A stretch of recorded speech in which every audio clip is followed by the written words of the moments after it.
Le Stade Rochelais recevait le Castres Olympique samedi après-midi pour le compte de la 5e journée de top 14, 13e du championnat.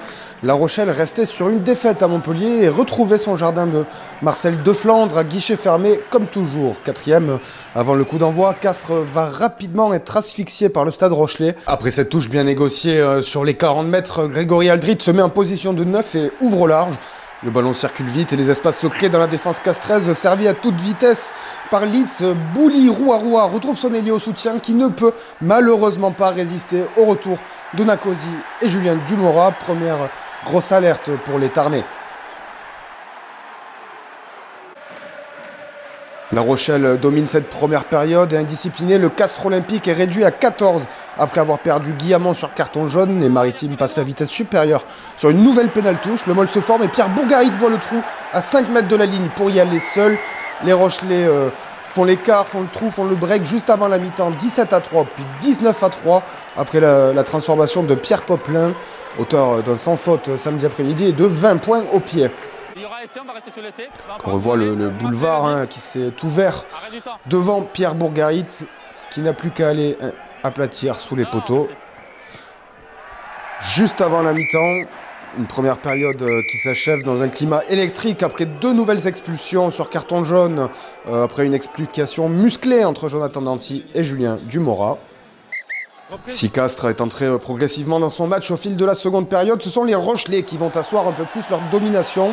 Sur cette nouvelle touche à 5 mètres, le groupe pénétrant Rochelais emporte tout sur son passage. L'essai collectif est accordé à Grégory Aldrit. La Rochelle ne se retrouve alors qu'à un petit essai du bonus offensif. Et il reste encore 10 minutes à jouer après la transformation de Poplin. La Rochelle mène 29-3. Une combinaison simple, efficace, avec une bonne prise de balle en milieu d'alignement. Et puis le molle qui va en dame. Castres va alors profiter du sang frais et entrer sur la pelouse pour sauver l'honneur dans un match vite oublié pour les Tarnais. Dominé tout le match en mêlée fermée. Le CO obtient une pénalité dans les 22 Rochelais. Cocotte joue vite à la main. De Crespigny est plaqué à 5 mètres de la ligne d'essai. Et Thomas Combezou, tel un 3e ligne, remporte son duel près du ruck sur Mahatou pour inscrire en force l'unique essai castré de cette rencontre.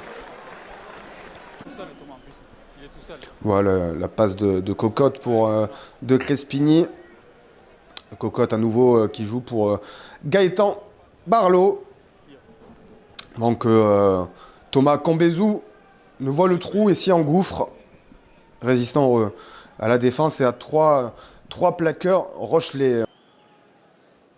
29-10 avec la transformation du bord de touche de Benramin Urdapilleta.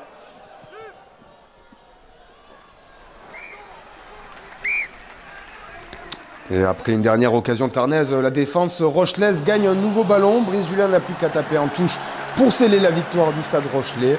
29-10, score final.